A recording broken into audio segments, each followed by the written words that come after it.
Bom, vamos tocar o barquinho. Estou absolutamente encantado com a unanimidade do noticiário hoje, das manchetes em todo o país. Os principais jornais estão destacando como não poderia deixar de ser, não é? Esse impressionante acordo feito por Michel Temer com o Judiciário ontem, com o ministro do Supremo. Bom dia, Luiz Megalho. Bom dia, Joana Treptow, de vermelho na bancada do Café com o Jornal.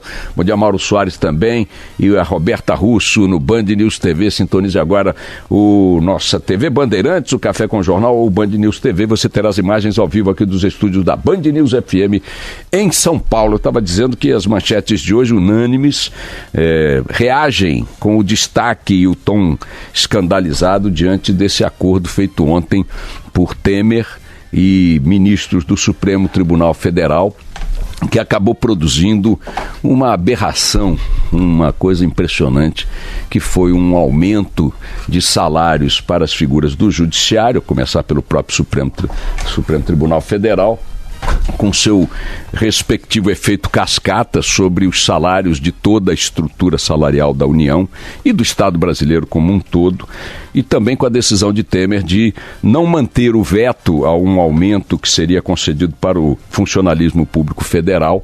Ele tinha atendido inicialmente a recomendação evidente da equipe econômica de não conceder aumentos no setor público ao longo do ano de 2019, porque impactaria as contas públicas de forma brutal num momento em que o país está absolutamente desesperado para sair de uma crise enorme com 13 milhões e 200 mil desempregados diretos e mais de 24 milhões de brasileiros sem emprego ou com subemprego, ou trabalhando menos horas do que precisam para poder ganhar o dinheiro, levar dinheiro para casa, comida para casa, ou que simplesmente pararam de procurar emprego. Então nós temos mais de 10% da população, que ontem foi medida pelo IBGE, em 208 milhões e 500 mil brasileiros, ou habitantes.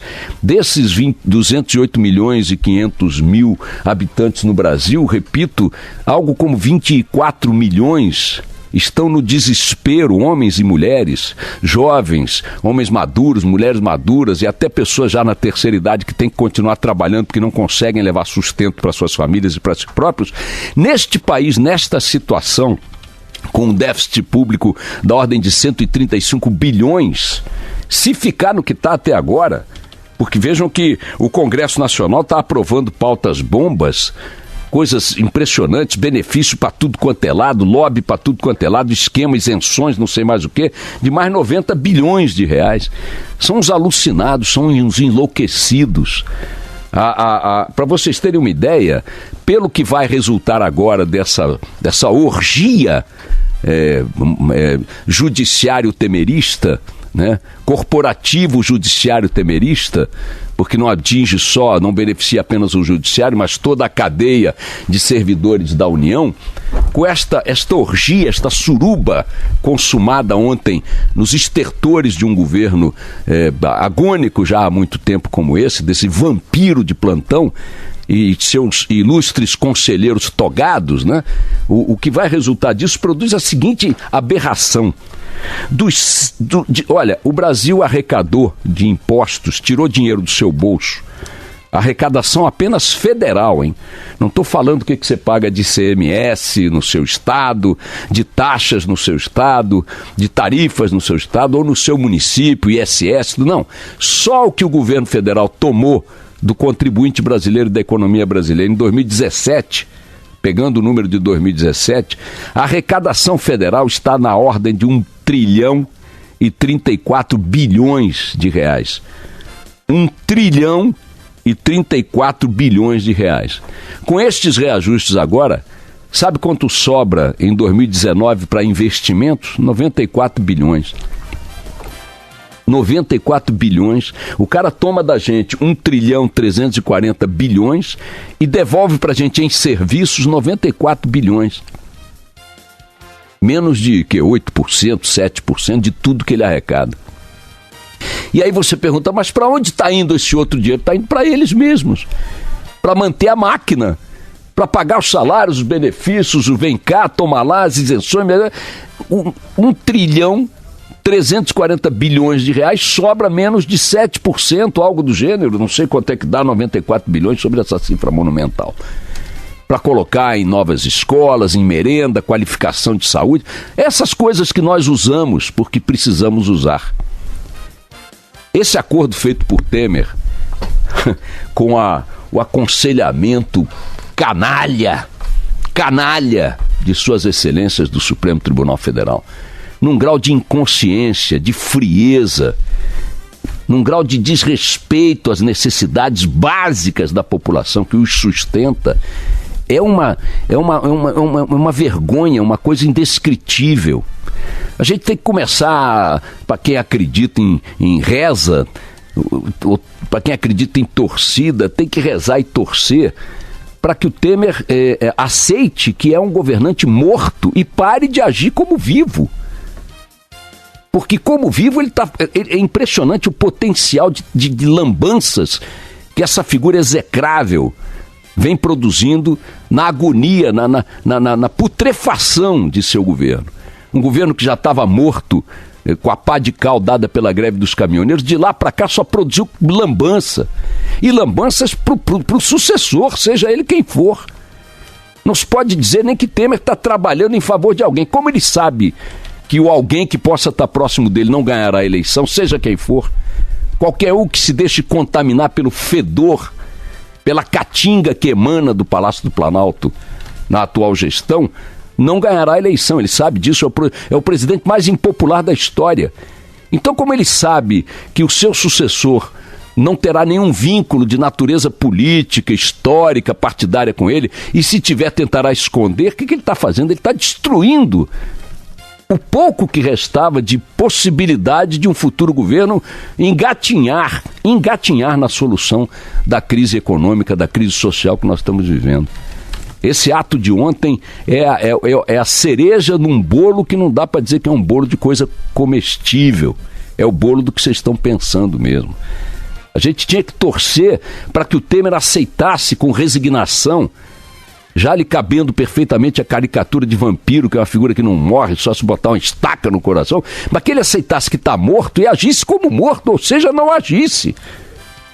Vejam até no negócio dos venezuelanos, Sua Excelência ontem conseguiu produzir a seguinte proeza. Disse que seria adotado um sistema de senhas e, portanto, de restrições ou de limitação à entrada dos venezuelanos no Brasil. Meia hora depois teve que recuar, porque isso aí contraria o que está estabelecido nos regramentos legais aos que o Brasil está subordinado, pelos acordos globais que assinou, pelos protocolos que tem que seguir. Até numa coisa como essa, que é elementar, ele é incapaz, com toda aquela sua pretensa erudição, com aquele seu gestual ridículo, nem isso ele é capaz. Meia hora depois de ter dito que ia botar senha para limitar, nem isso ele teve que recuar. E naquilo que ele não recuou, avançou na direção de uma tragédia para as contas públicas do Brasil. O impacto disso, minha gente, nos estados agora e nos municípios, é monumental, vai ser monumental. Vejam, o Globo hoje está dando uma nota que é bem o retrato da situação que nós vivemos no Brasil, enfrentando esse monstro que é o Estado, esse território independente dentro de nosso território, que é o Estado. O Estado composto por uma população própria das corporações funcionais, das elites funcionais, associadas permanentemente às quadrilhas políticas. O Estado brasileiro é um domínio, um território independente, como são independentes as favelas do Rio, dominadas pelos bandidos, pelos milicianos, pelos traficantes. São territórios inexpugnáveis, onde a sociedade não vive, onde o Estado não entra, onde a lei não prevalece. O Estado brasileiro como um todo é isso aí, é um país independente dentro do Brasil. Esses caras fazem o que querem, como se o povo que estivesse à volta deste território independente e que o sustenta com seu suor, com seu sacrifício, não tivesse, a sua opinião não valesse, a sua indignação não repercutisse, a sua resistência não produzisse efeitos. É como se eles dissessem na nossa cara, dentro da nossa casa, dentro do nosso país, não, nós não devemos satisfação a vocês, fazemos o que queremos com o seu dinheiro, com o seu destino, com a sua vida. E notem, antes que algum idiota dessas categorias maravilhosas, muito bem estabilizadas, não podem ser demitidos, não podem ser movidos, não podem isso, não podem aquilo, não se pode cobrar produtividade, não se pode punir por corrupção na celeridade que deveria. Antes que um palhaço desse venha dizer que o Estado brasileiro paga muito mal aos professores, não é aos professores que esse tipo de suruba beneficia. Um professor municipal de São Gonçalo, no Grande Rio, está ganhando R$930 por mês para educar crianças pobres. Não é a categoria de base do salário que nós estamos atacando com essa crítica. São os marajarões, os figurões, os carrões oficiais, os assessorizões, os estabilizadões. Não é para atender a raia miúda do funcionalismo que Temer fez essa canalice, mancomunado, repito, com ministros do Supremo Tribunal Federal. Numa atitude irresponsável, numa atitude criminosa, covarde, prepotente, autoritária. Não é para beneficiar o professor de São Gonçalo, não é para beneficiar o agente de saúde que está lá na base da cadeia salarial, não. É para beneficiar as categorias que têm poder, que têm bancada, que têm pressão, que metem a caneta e decidem eventualmente se um ex-presidente vai para a cadeia ou não, não é mesmo, Temer? Foi para afagar esse tipo de caneta que você fez isso? Eu me dou o direito de dizer que o acordo feito por Temer com ministros do Supremo Tribunal Federal, com este tipo de consequência em benefícios dessas figuras do Estado, é um acordo que coloca sob suspeita o que possa vir a acontecer em termos de julgamentos relacionados aos crimes cometidos por Temer e sua equipe. E que em algum momento estarão nas mãos destes mesmos senhores e senhoras para efeito de julgamento e de veredito. Eu me dou o direito de achar que isso é um acordo entre figuras de Estado que não poderiam fazer acordo nenhum, muito menos, repito, na agonia, nos estertores de um governo. Daqui a 4 meses entra uma outra administração, num processo eleitoral que daqui a menos de 40 dias baterá o martelo no primeiro turno.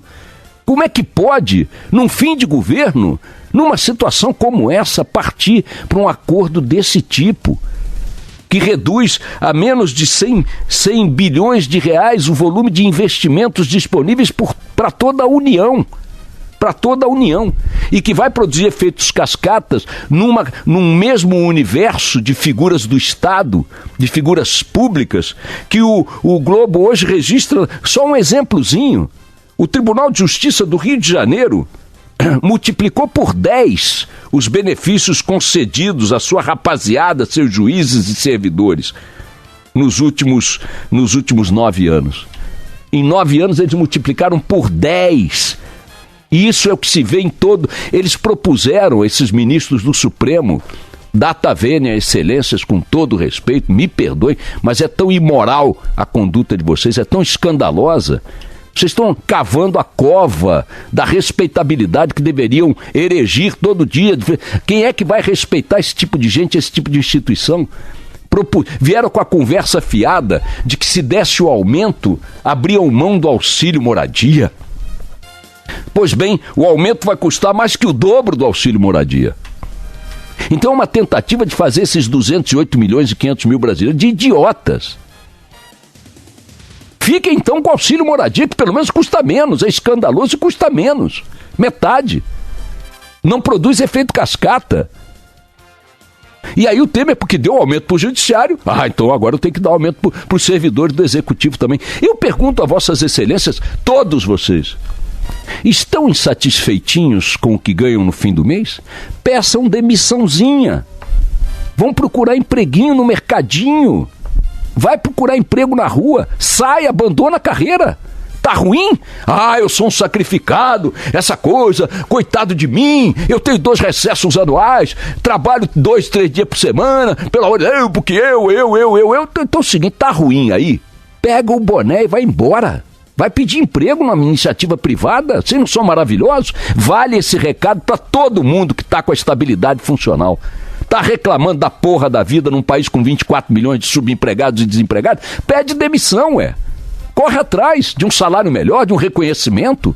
Vocês são maravilhosos, vocês são superiores, vocês são independentes, sabem tudo, dominam tudo. Vai procurar, vai competir pela vaga. No mercado formal, quero ver. Olha, eu vou te contar, é nojento, é de dar vômito, Eu queria fazer um apelo ao Temer, em nome do Michelzinho, sem sacanagem, ele é um menino, ele precisa desse país. Você, pela tua idade e pela minha, nós dois sabemos, daqui a pouco a gente já foi, tá certo? Espero você antes do que eu. Mas o fato é que o Michelzinho não, meus filhos também não. Eles precisam que esse país tenha a mínima condição de merecer esse nome. E o que você está fazendo, Temer, com esse tipo de atitude, repito, acolitado, respaldado pelas mais altas autoridades da República, estáveis, que ficarão aí depois da tua saída, que terão até que te julgar eventualmente. Você não está cometendo um crime menor do que eles, não. Mas você podia ter um mínimo de consciência e dar de presente ao seu filho e aos meus, e aos filhos do Brasil, uma declaração dizendo: senhores, não é só o meu governo que morreu já há alguns meses, não. Eu também, não me peçam nada, estou morto. Porque pelo menos morto, Temer, você não vai continuar fazendo as cagadas que não para de fazer. E não sou eu que estou exagerando nas palavras, não. Minhas palavras têm custo zero para o meu vizinho. Os teus atos têm um custo monumental para todo o país. Criminoso o que você fez com seus sócios no judiciário. Escandaloso. Vamos nessa.